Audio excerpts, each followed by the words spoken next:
હે હા હું જોઉં છું.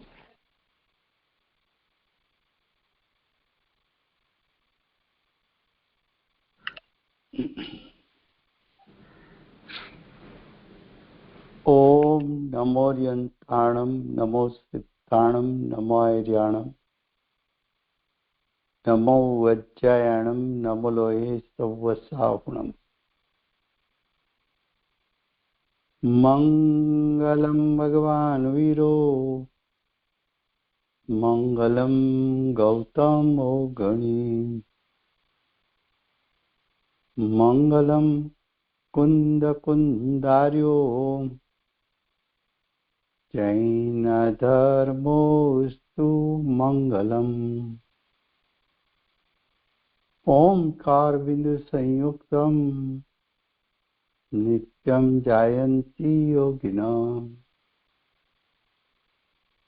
कामदं मोक्षदं चैव ओंकाराय नमो नमः अहोपकार जिनवर्णो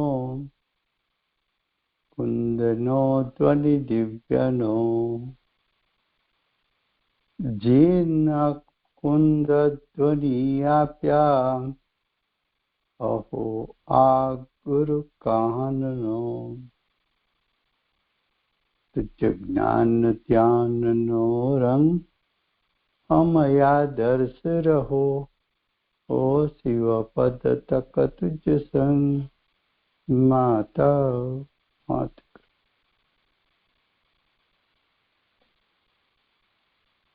ये प्रवचन सार नाम का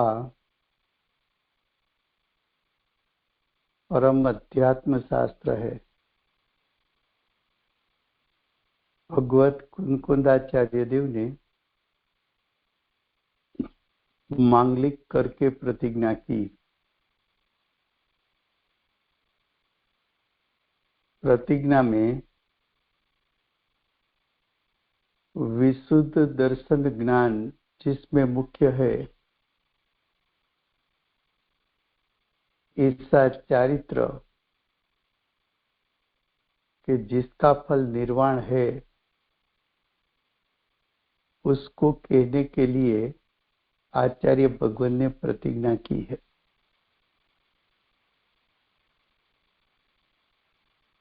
प्रतिज्ञा को सिद्ध करने के लिए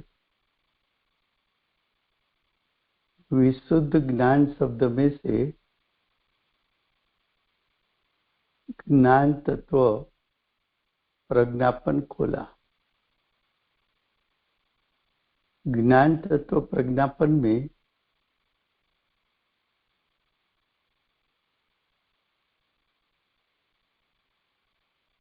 ग्यारहवीं गाथा के आधार से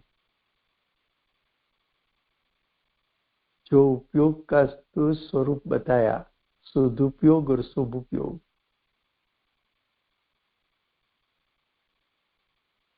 तो सदुपयोग का स्वरूप और उसका फल ज्ञान तत्व प्रज्ञापन की प्रथम अधिकार, दूसरा और तीसरे अधिकार में बताया। अब शुभ उपयोग का स्वरूप चलता है।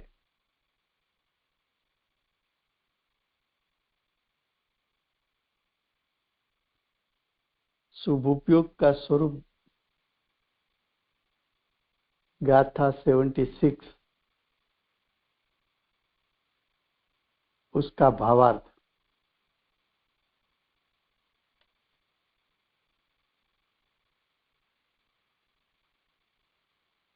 इंद्रिय सुख दुख ही है,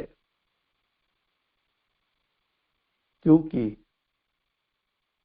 वो पराधीन है, अत्यंत आकुल है, विपक्ष की उत्पत्ति वाला है।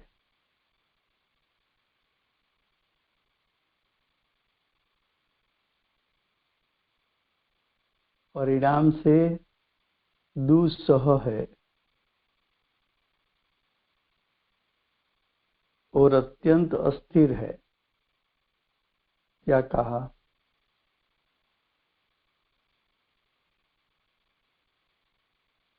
शुभ उपयोग अधिकार चलता है, शुभ परिणाम अधिकार। शुभ परिणाम का फल इंद्रिय सुख।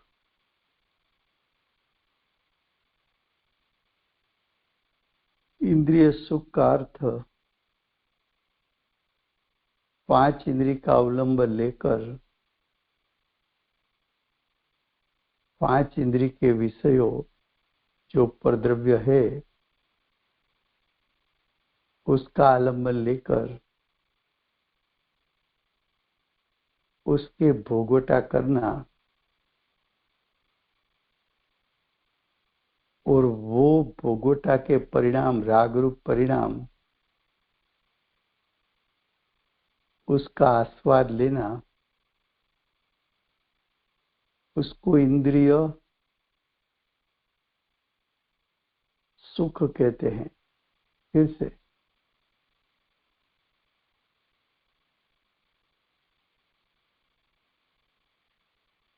इंद्रिय सुख का अर्थ क्या, इंद्रिय दुख का अर्थ क्या?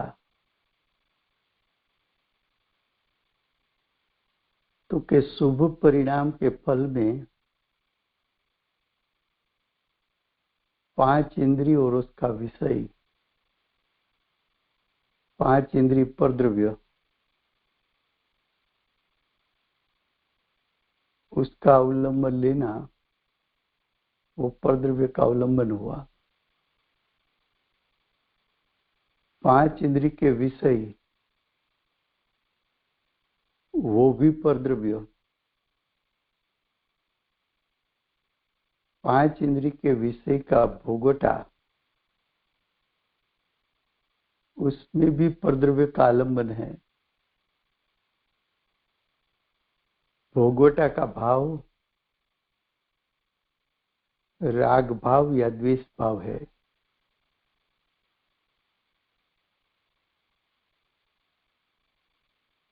राग भाव का भोगवटा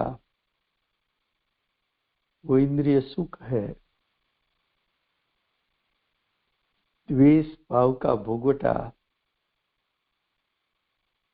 वो इंद्रिय दुख है। चाहे इंद्रिय सुख हो या इंद्रिय दुख हो, उसमें पराधीनपना है। क्यों? कि 5 इंद्रिय का अवलंबन लेना वो भी पराधीनपना है। 5 इंद्रिय के विषयों पर एकाग्र होना वो भी पराधीन है।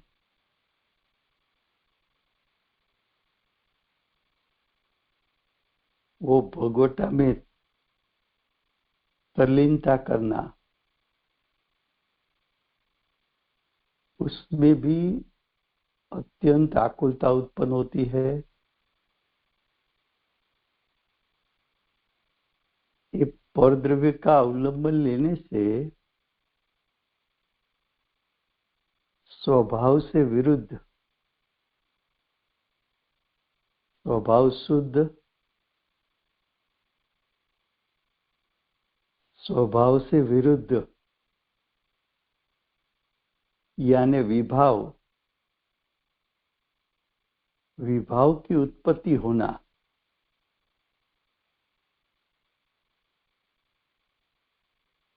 वो जो विभाव की उत्पत्ति हुई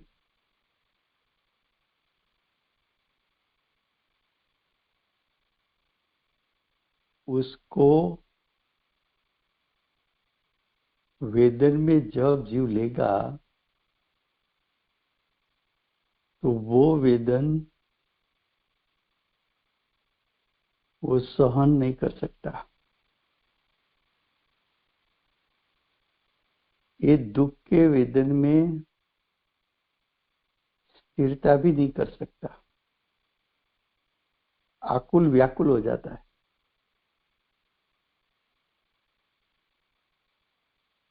क्या कहा फिर से गुजराती में?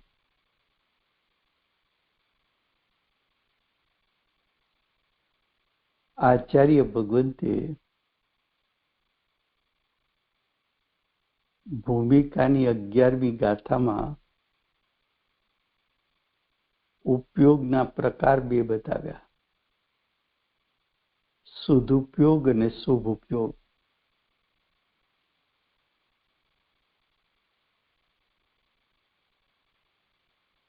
પ્રતિજ્ઞામાં વિશુદ્ધ જ્ઞાન એમાંથી આચાર્ય ભગવંતે જ્ઞાન તત્વ પ્રજ્ઞાપન ખોલ્યું.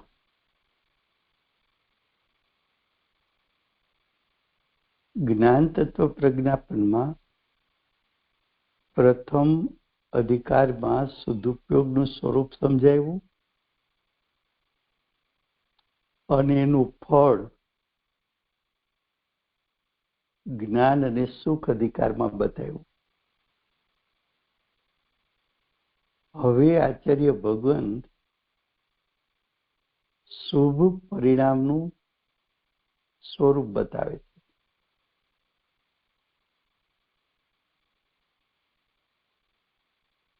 શુભ પરિણામનું ફળ ગાથા 76 નો ભાવાર્થ. એમાં એમ કહ્યું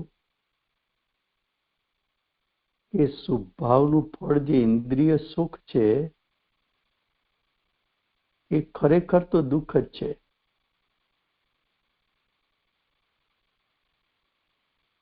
ઇન્દ્રિય સુખ, ઇન્દ્રિય દુઃખ, અતિન્દ્રિય સુખની સાપેક્ષતા એ દુઃખ જ છે. શું કહ્યું? અતિન્દ્રિય સુખની સાપેક્ષતા એ ઇન્દ્રિય સુખ તે પણ ખરેખર દુઃખ જ છે. કેમ? તો કે ઇન્દ્રિય સુખ પરાધીન છે. પરાધીન છે એટલે પરના અવલંબન વાળું છે.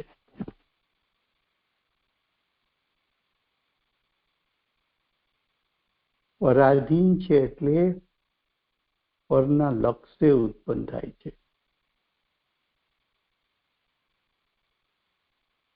પરાધીન છે એટલે કર્મના ઉદયના લક્ષ્ય ઉત્પન્ન થાય છે. પરાધીન છે એટલે શુભ કે અશુભ પરિણામ પાંચ ઇન્દ્રિયનું અવલંબન લઈ પાંચ ઇન્દ્રિયના વિષયોનો ભોગવટો કરવા જાય તો પાંચ ઇન્દ્રિય પરદ્રવ્ય, એના વિષયો પરદ્રવ્ય, એમાં ઉપયોગની એકાગ્રતા એ પરાધીનપણું છે.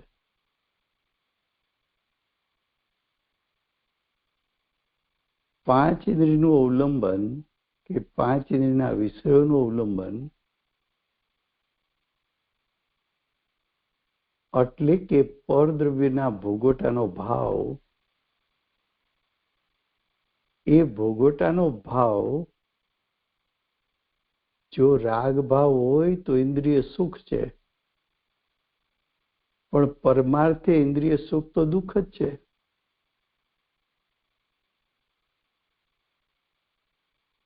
આ જે આકુરતા ઉત્પન્ન થઈ એ ઉત્પન્ન કેમ થઈ?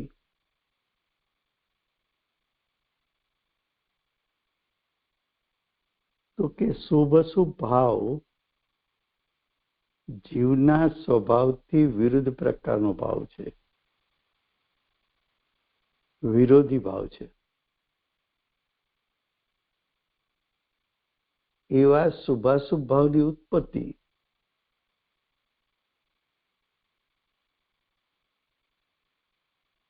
ए परिणाम जो उत्पन्न थया एने तो सहन नहीं करी सके, एनी आकुलता ने तो सहन नहीं करी सके। ए परिणाम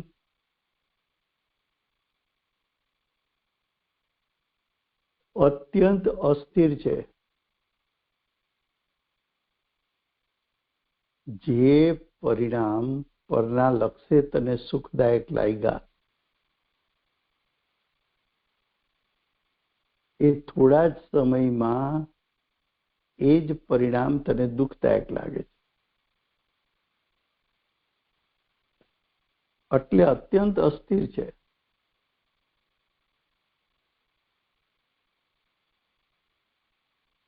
આમાંથી એમ ફલિત થયું કે પુણ્ય પણ દુઃખનું સાધન છે।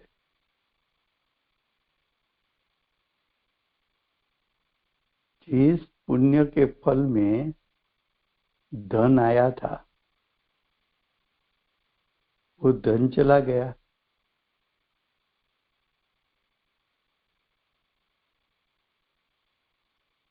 वो पुण्य के फल में धन आया था वो तुझे सुखदायक लगता था,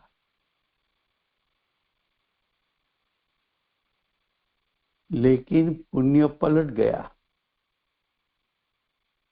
पाप का उदय आया,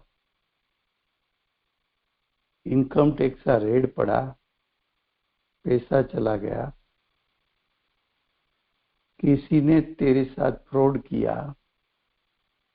पैसा चला गया, किसी ने तेरे साथ विश्वासघात किया,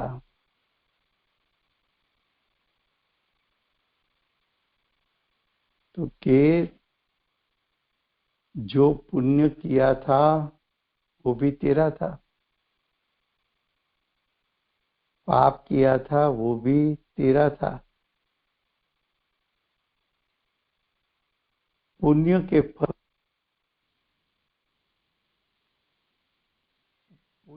फल में धन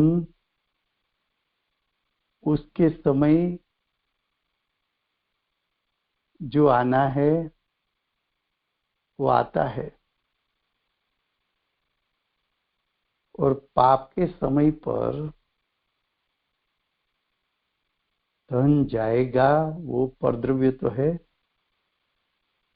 तो परद्रव्य के परिणाम को तू रोक नहीं सकता।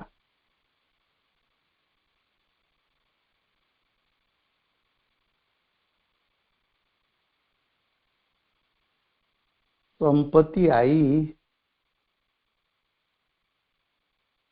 उसका कर्ता तू नहीं, और संपत्ति चली जाए उस परिणाम का कर्ता भी तू नहीं। पुण्य पाप तो अस्थिर है, तो उसका फल भी अस्थिर है, और उसमें जो तो जुड़ जाता है वो तेरे परिणाम भी पलटनशील है, अस्थिर है, उत्पाद भी वाले हैं।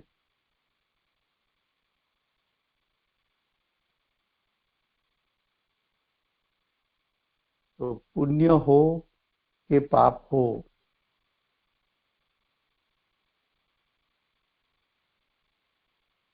पुण्य के फल में भी तू दुखी है। धन आया उसको कैसी तरह रखूं, कहाँ इन्वेस्ट करूं,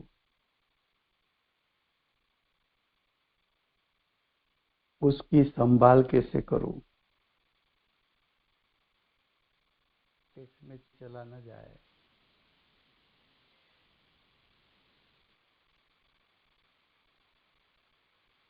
तो ये सब तुझे आकुलता का कारण है। और धन का काल, तेरे साथ रहने का जो काल है वो तो निश्चित है, उसका समय होगा तो धन उसका परिणाम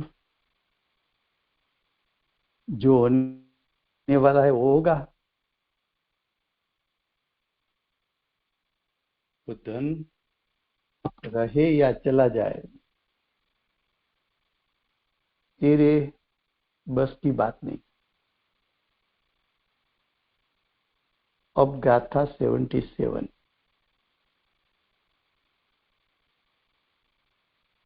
उसका हेडिंग है अब।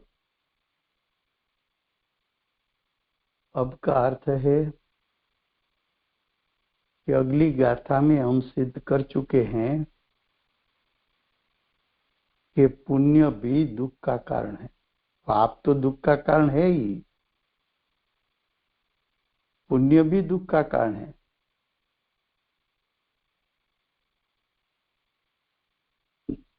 इतना अगली गाथा में सिद्ध किया।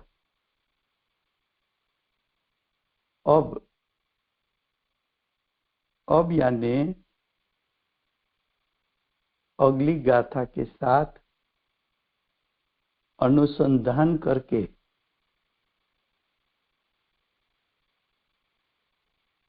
देखो, अब क्या सिद्ध करना है? पहले से सिद्ध कर चुके कि पुण्य दुख का साधन है। अब पुण्य और पाप का अविशेषपना का अर्थ है दोनों के बीच में अंतर नहीं है।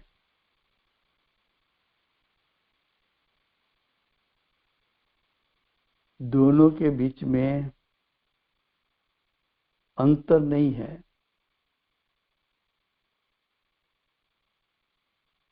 दोनों के बीच में अंतर नहीं है, उसका अर्थ दोनों समान है।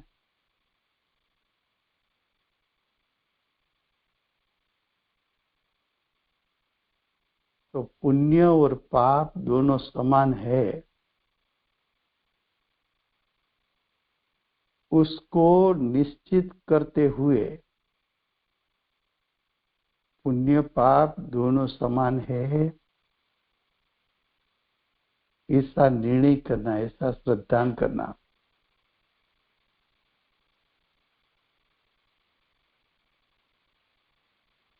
तो इस गाथा में आचार्य भगवंत ये सिद्ध करना चाहते हैं कि पुण्य पाप के बीच में अंतर नहीं है, दोनों समान है। ऐसा कहकर ये विषय का उपसंहार करें। देखो क्या कहा फिर से गुजराती में।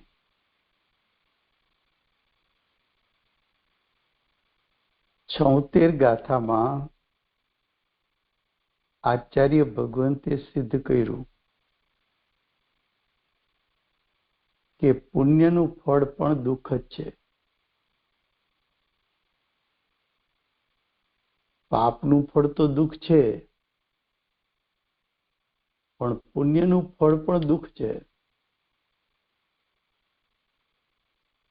બંનેનું ફળ દુઃખ હોય તો બંને વચ્ચે કઈ તફાવત નથી, બંને સમાન છે।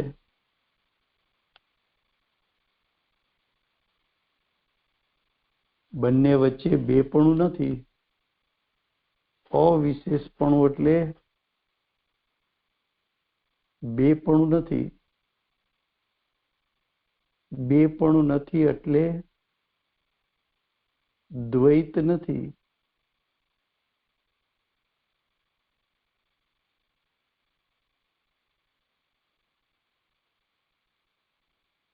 પુણ્ય હોય કે પાપ હોય, પરના લક્ષ્ય થતા હોવાથી બંને પરાધીન છે, માટે સમાન છે. પુણ્ય અને પાપ બંને કર્મના ઉદયના આશ્રય ઉત્પન્ન થાય છે, માટે પણ સમાન છે.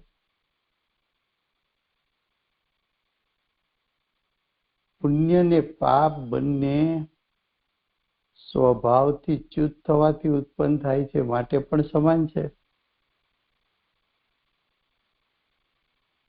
પુણ્ય ને પાપ બંને બંધનું કારણ છે, માટે સમાન છે. એક સોનાની બેડી, બીજી લોખંડની બેડી, પણ છે બંને બેડી, માટે સમાન છે. બંનેનું ફળ આકુળતા છે, માટે સમાન છે. બંનેનું ફળ સંસાર છે, માટે સમાન છે. બંનેનું ફળ પંચ પરાવર્તન છે, માટે સમાન છે. બંનેનું ફળ ગતિ છે, માટે સમાન છે.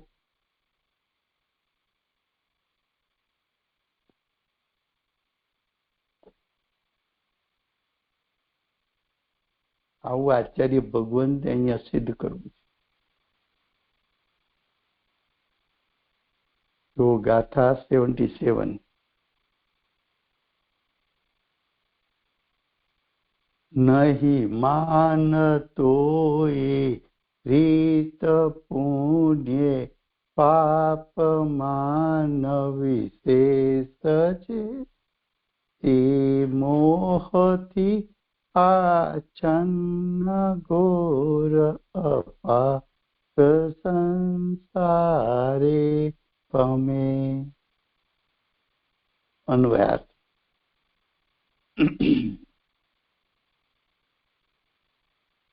इस प्रकार पुण्य और पाप में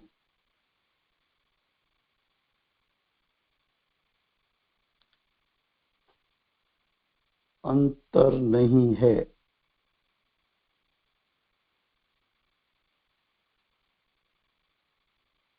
ऐसा जो मानता नहीं है, ऐसा जो श्रद्धा नहीं करता है,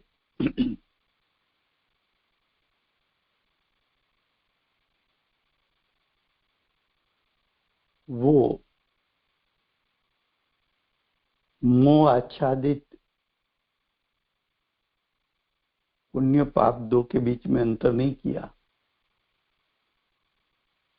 वो जीव मोही है. दर्शन मोह से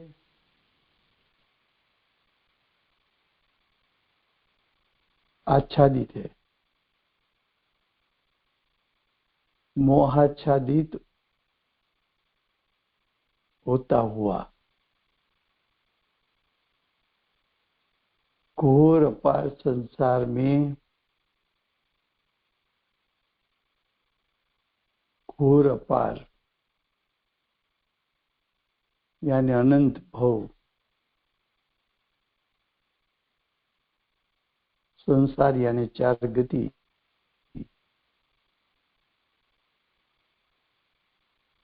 अनंत भव गति में उसका होने वाला है. सो कयो परिवार. आ रीते पुण्य ने पाप में तफावत नहीं एम जे नहीं मानतो. पुण्य सारू छे ने पाप खराब छे एवं माने छे. पुण्यનું ફળ સુખદાયક છે, પાપનું ફળ દુઃખદાયક છે એમ માને છે.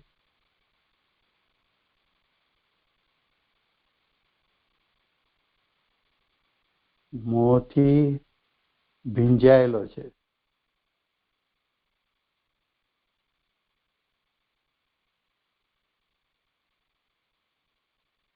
घोर अपार,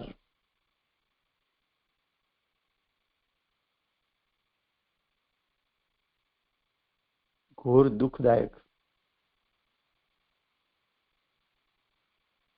દુઃખનો પાર ના આવે એવા સંસારમાં પરિભ્રમણ કરે છે. શું કહે છે?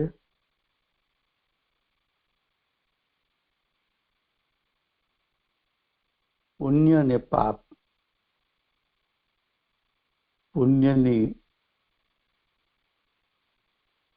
પુણ્યનું ફળ મનુષ્યને દેવગતિ, પાપનું ફળ તિર્યંચ અને નરક ગતિ. એવો ભેદ પાડમાં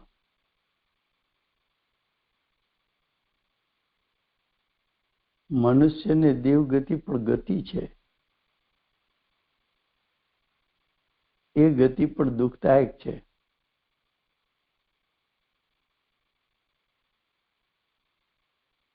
તિર્યંચ અને નરક ગતિ પણ ગતિ છે, એ પણ દુઃખદાયક છે. મનુષ્ય હોય કે દેવગતિ હોય, મળી છે કર્મના ઉદયમાં જોડાવાથી. નરક કે તિર્યંચ ગતિ પણ મળી છે કર્મમાં જોડાવાથી. ચારેય ગતિ તારા વિભાવનું ફળ છે. ચારેય ગતિ પુણ્ય પાપનું ફળ છે.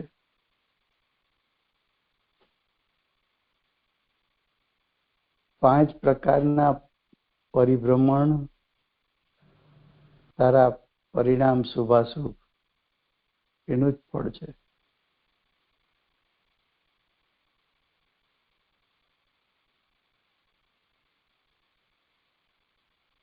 પુણ્ય પાપ બંને ઉત્પન્ન થયા છે સ્વભાવથી ચ્યુત થવાથી.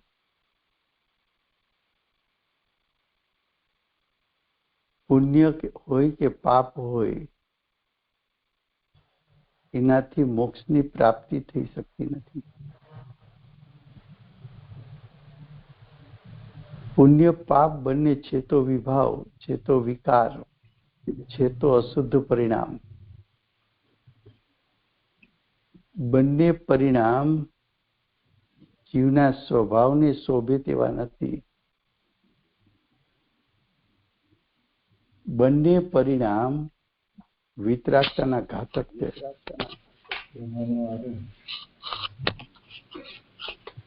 ખ્યાલમાં આવે છે કેટલું કે આચાર્ય ભગવાન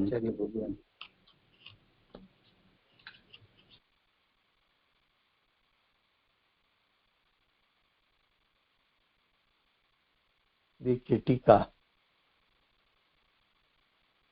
इस प्रकार पूर्वोक्त रीत से यानी पूर्व में जो कहा कि शुभाशुभ उपयोग का द्वैत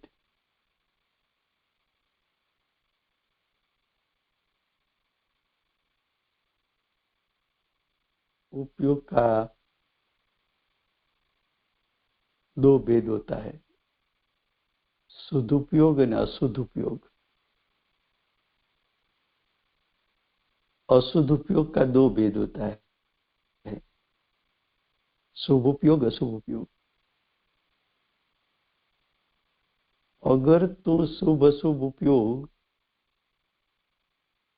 ऐसा द्वैत करेगा तो तुझे इंद्रिय सुख और इंद्रिय दुख ऐसा द्वैत करना पड़ेगा.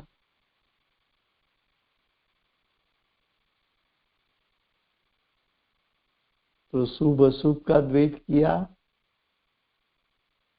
उसके फल इंद्रिय सुख इंद्रिय दुख का द्वैत किया.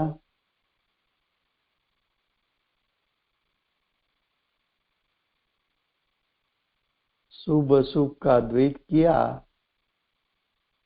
तो द्रव्य कर्म का भी दो, उसमें भी द्वैत हो गया, पुण्य कर्म का उदय और पाप कर्म का उदय।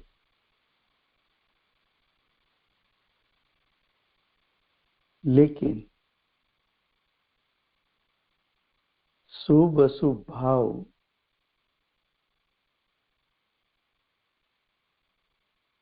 उसका फल अस्थिर है, ध्रुव नहीं है। सदुपयोग तो प्रकट करे और सिद्ध गति प्राप्त होती है, वो सिद्ध गति ध्रुव है। क्यों कि सिद्ध गति में से कभी तो वापिस आने वाला नहीं।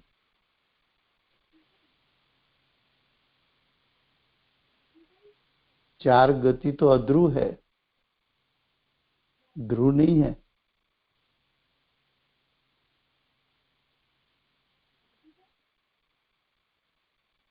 पुण्य और पाप लंबे काल तक नहीं चलता।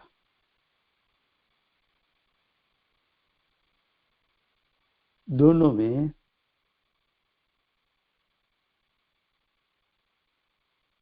अनात्म धर्मपना, दोनों को अनात्म कहा। क्यों कि आत्मा के स्वभाव को, उसकी शोभा को बढ़ाने वाले भाव नहीं है, चाहे पुण्य हो कि पाप हो। चाहे पुण्य हो कि पाप हो, आत्मा का जो धर्म शुद्ध है उसको अनुसरण करके ये परिणाम उत्पन्न नहीं हुआ, इसलिए उसको अनात्मा धर्म कहा। आत्मा का धर्म नहीं है ऐसा कहा।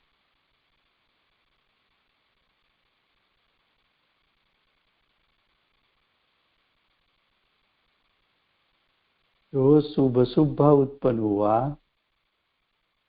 वो स्वभाव को अनुसरण करके उत्पन्न हुआ कि कर्म को अनुसरण करके उत्पन्न हुआ।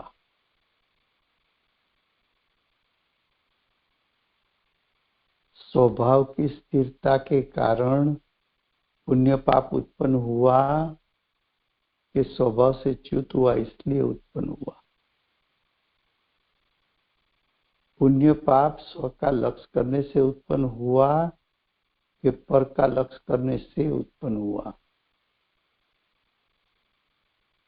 शुभाशुभ भाव का फल अतीन्द्रिय सुख आया, इंद्रिय सुख दुख आया।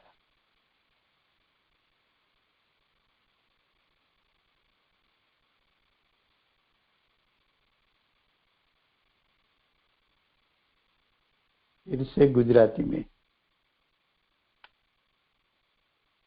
एम पूर्वोक्त रीते શુભાશુભ ઉપયોગના દ્વૈતની માફક શુભ ઉપયોગ અશુભ ઉપયોગ એમ કહ્યું તો બેપણું થઈ ગયું।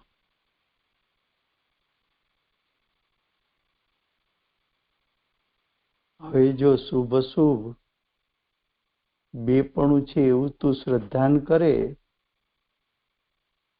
તો બેનું ફળ જુદું જુદું બતાવવું પડે।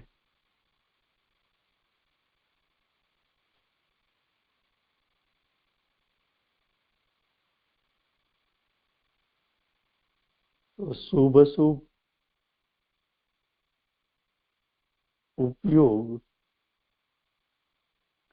એવું બેપણું બતાવવું છે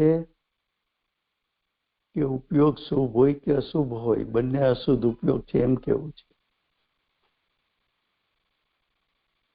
તો કે બંને ઉપયોગ અશુદ્ધ છે।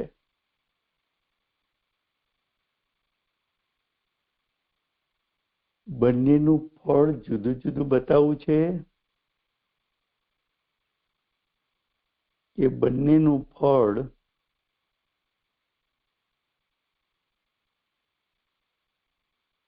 સંસાર બતાવવું છે। બંનેનું ફળ ગતિ બતાવવું છે। બંનેનું ફળ દુઃખ બતાવવું છે।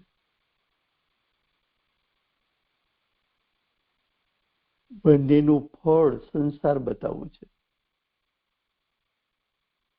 બંને પરિણામને અનાત્માપણું કેવું છે. બંને વચ્ચે અવિશેષપણું એટલે વિશેષતા નથી, એટલે કે તફાવત નથી, એટલે કે સમાન છે.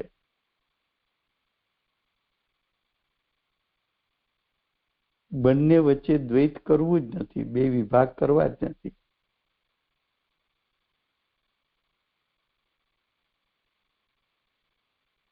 બેમાંથી એકઈ આત્માનો અસલ સ્વભાવ નથી.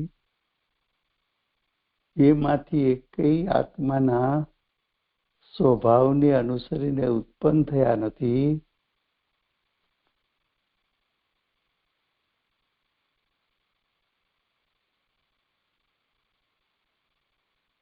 બંને આત્માની ખાનદાની પ્રમાણે પરિણમ્યા નથી.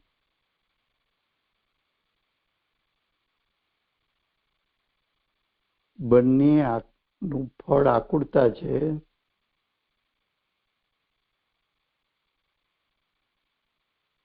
જો ફરીવાર ટીકા. એમ ઉપરોક્ત રીતે શુભાશુભ ઉપયોગના દ્વૈતની માફક અને સુખ દુઃખના દ્વૈતની માફક. દ્વૈત એટલે બેપણું, તો શુભાશુભ ઉપયોગનું બેપણું, સુખ દુઃખનું બેપણું.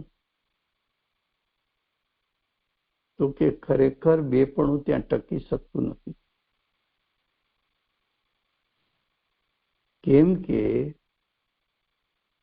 બંનેમાં અનાત્મ ધર્મપણું, અનાત્મ એ બંને આત્માનો ધર્મ જ નથી પુણ્ય પાપ ઉત્પન્ન કરવા.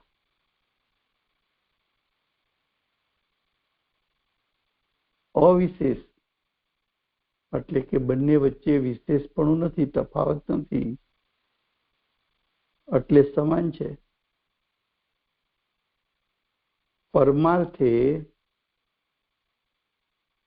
પરમાર્થે એટલે ખરેખર.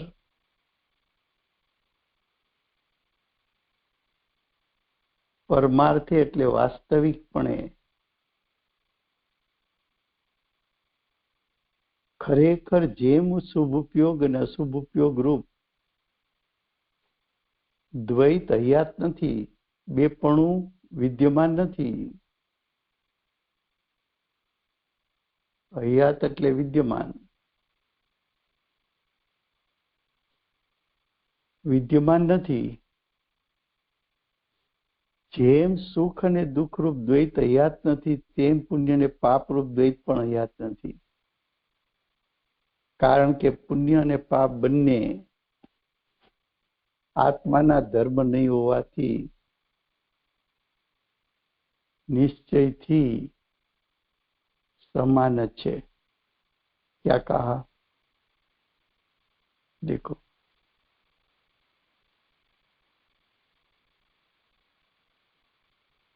ब्रैकेट में लिखा है परमार्थ से. परमार्थ का अर्थ है वास्तविकपना.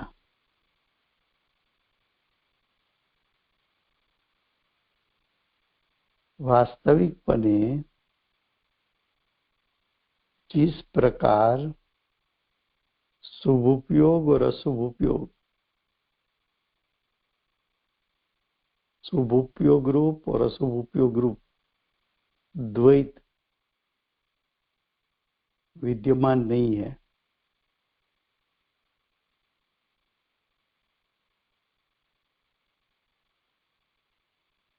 आगे बताया जिस प्रकार सुख यानी इंद्रिय सुख, दुख यानी इंद्रिय दुख रूप द्वैत यानी दोपना हयात नहीं है, यानी विद्यमान नहीं है. शुभ अशुभ ऐसा द्वैतपना नहीं, सुख दुख ऐसा द्वैतपना नहीं.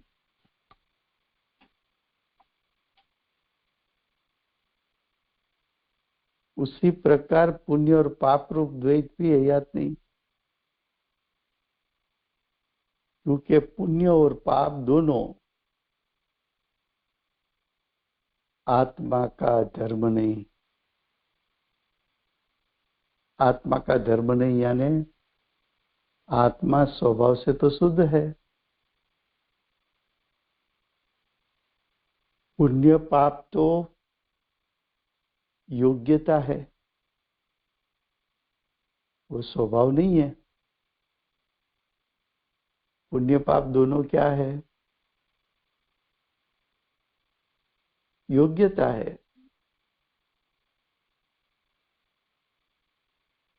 स्वभाव नहीं है।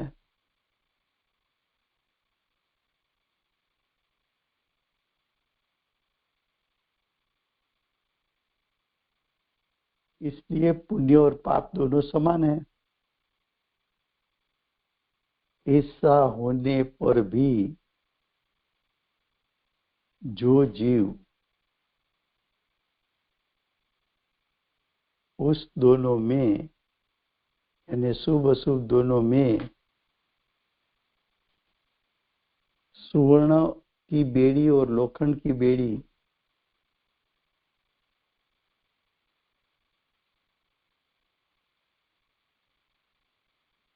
उसमें भेद मानता है,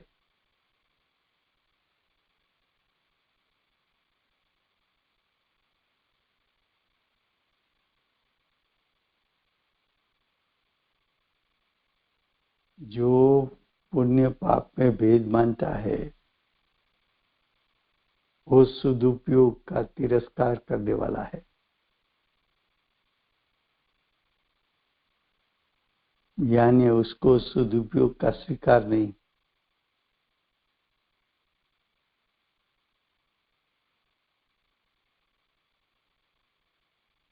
क्या कहा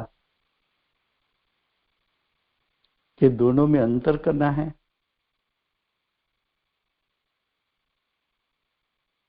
दोनों के बीच में अंतर करोगे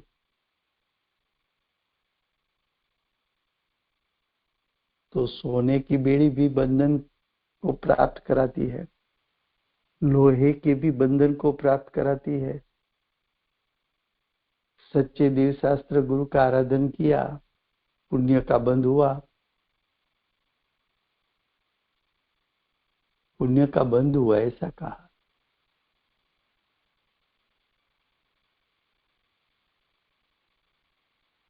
सच्चे देव शास्त्र गुरु की विराधना की, पाप का बंध हुआ।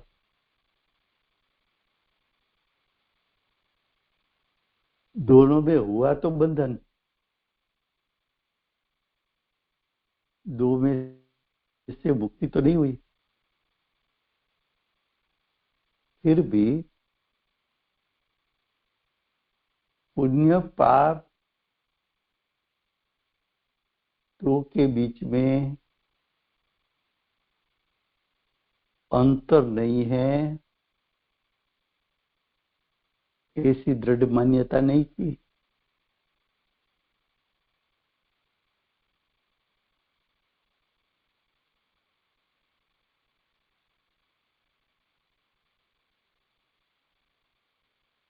तो ऐसा जीव जो शुभ अशुभ उपयोग में अंतर समझता है वो सदुपयोग की शक्ति का स्वीकार नहीं करता है, सदुपयोग का तिरस्कार करता है, सदुपयोग को अपमानित करता है, सदुपयोग की विराधना करता है। सदुपयोग का फल तो प्रथम अधिकार के पेटा प्रथम अधिकार में बताया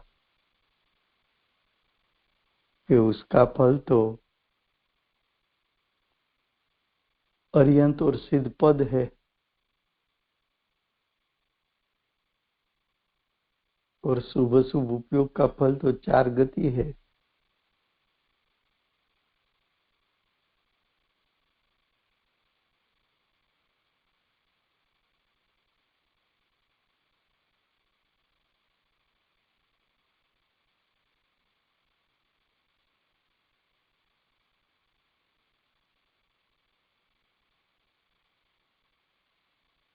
अब देखो आगे। अहंकार आदिक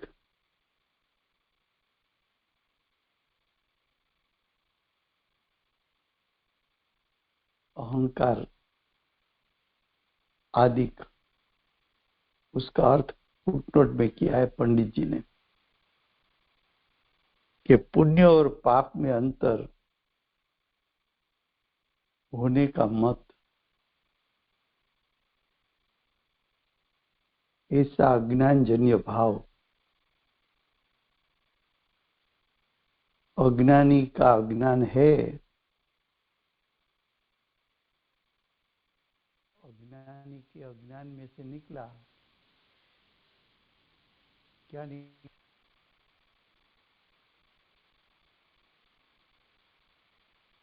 तो कि अज्ञानी के अज्ञान में से निकला कि पुण्य पाप में अंतर है। वो श्रद्धान अज्ञानी छोड़ने के लिए राजी नहीं है।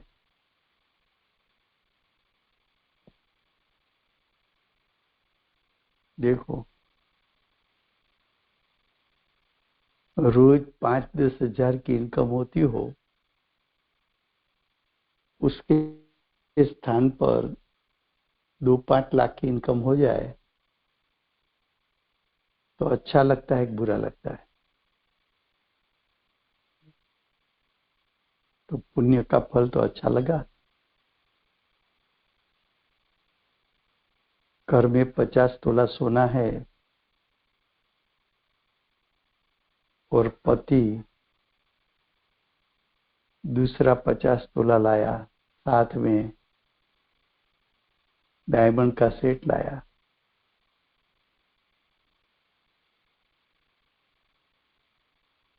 ऐसा लगता है कि ये तो मेरे पास नहीं था, अच्छा हुआ ये डिजाइन लाए।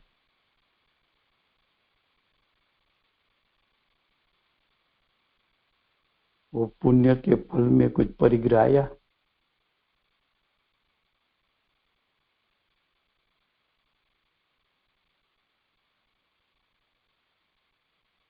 तो राजी राजी हो गया, खुश खुशहाल हो गया। और 3 दिन घूमने के लिए गए और किसी ने प्लेट में घुसकर तिजोरी को तोड़कर सब चुरा के ले गए। दुखी दुखी हो गया।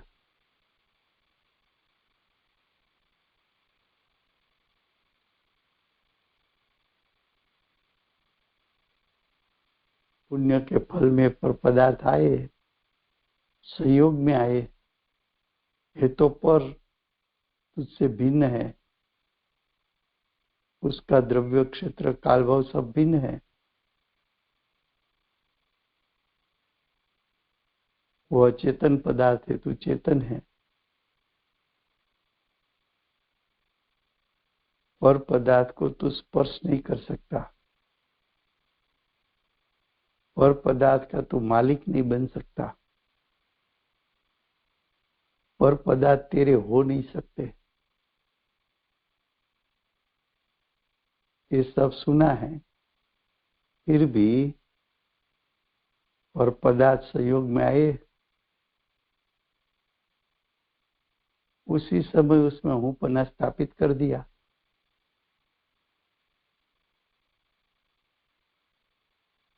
अच्छी तरह देखा, ज्वेलरी के बॉक्स में अच्छी तरह रख के तिजोरी में बंद करके लॉक कर दिया।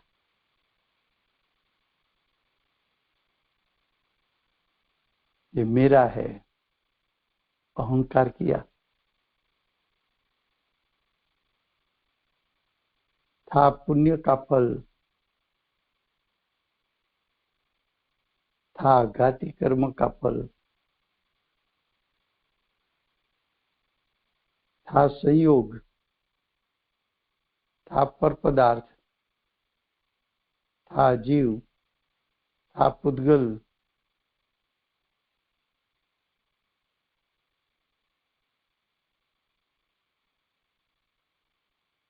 फिर भी उसमें अहंकार किया,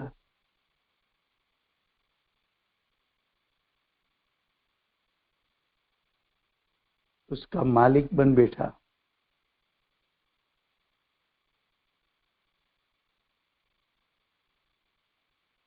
ख्याल में आता है?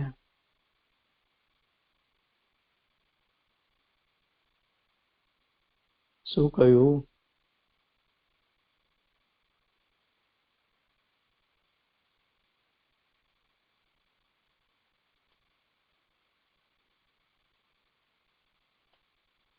સુવર્ણની બેડી કે લોખંડની બેડી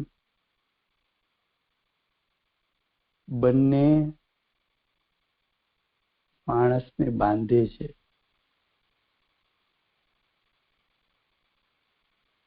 સ્વભાવ અસ્વભાવ બંને જીવને બાંધે છે।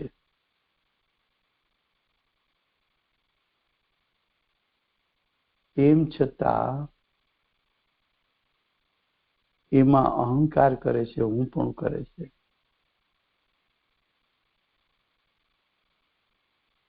પુણ્ય અને પાપ બંને વચ્ચે ભેદ પાડે છે। એ અજ્ઞાનીનું અજ્ઞાન છે। એ અજ્ઞાનમાંથી ઉત્પન્ન થયું। પુણ્ય અને પાપ બંને જુદા જુદા છે।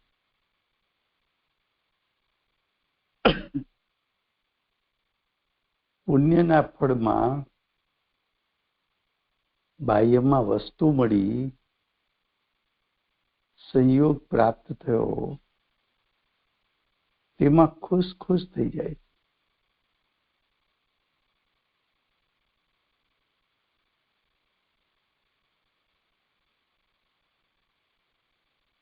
હાલ આવે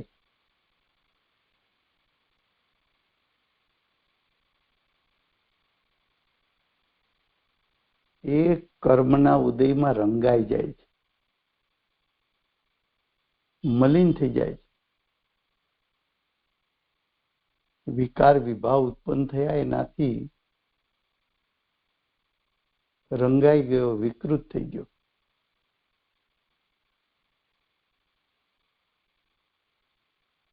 એ શુભ અશુભ ઉપયોગ વચ્ચે ભેદ પાડ્યો તો સદુપયોગનો તિરસ્કાર થઈ ગયો। એટલે લખ્યું છે કે જેણે સદુપયોગ શક્તિનો તિરસ્કાર કર્યો છે એવો વર્તતો થકો સંસાર પર્યંત।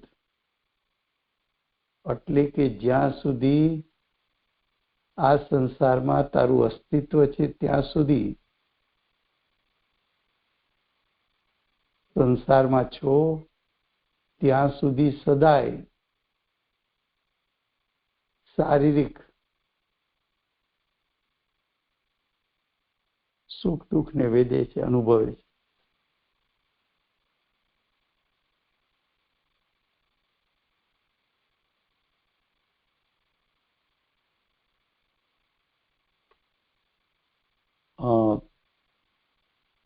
સમય થયો છે, જય બોલાવાઈ જાય પછી બધા જોડાશે ફરી પાછા। એટલે ગઈકાલને આજે શું થયું એની વિગત અપાઈ જશે। કોણ જય બોલાવે? રાજુભાઈ, મારે એક જ શબ્દનો મતલબ સમજો તો ઉપસહાર એટલે શું ભાઈ? ઉપસહાર એટલે જે અત્યાર સુધી કહ્યું। અચ્છા, ઓકે, એનો સાર શું? ઓકે ઓકે, થેન્ક યુ ભાઈ, થેન્ક યુ। ઓકે, કોણ જય બોલાવે? હું બોલાવું? હા હા, બોલાવો। પરમ કૃપાળુ પરમ ઉપકારી પરમ પૂજ્ય સદગુરુ દેવનો જય હો। દશમૂર્તિ પૂજ્ય ભગવતી માતનો જય હો।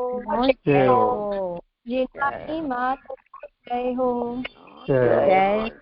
पूरी तीर्थ धामनो जय हो। जय हो सत्य सनातन दिगंबर जैन धर्मनो जय हो।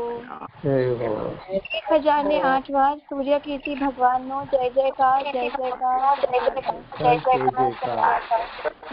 माता जी नु ज्ञान बोले सूर्य कीर्ति भगवान नो जय हो जय हो जय हो। जय हो जय हो ज्ञान बोले सूर्य कीर्ति भगवान नो जय हो जय हो जय हो। जय हो जय हो कुंकुंद आचार्य देवनो जय हो। चंद्र आचार्य देवनो जय हो। बाहुबली भगवान नो जय हो। सर्व जिनेन्द्र देव भगवंतो नो जय हो। आचार्य देवनो जय हो। जय जिनेन्द्र। थैंक यू राजू भाई। Thank you. जय Jinendra. Thank you very much Raju भाई। जय जिनेन्द्र।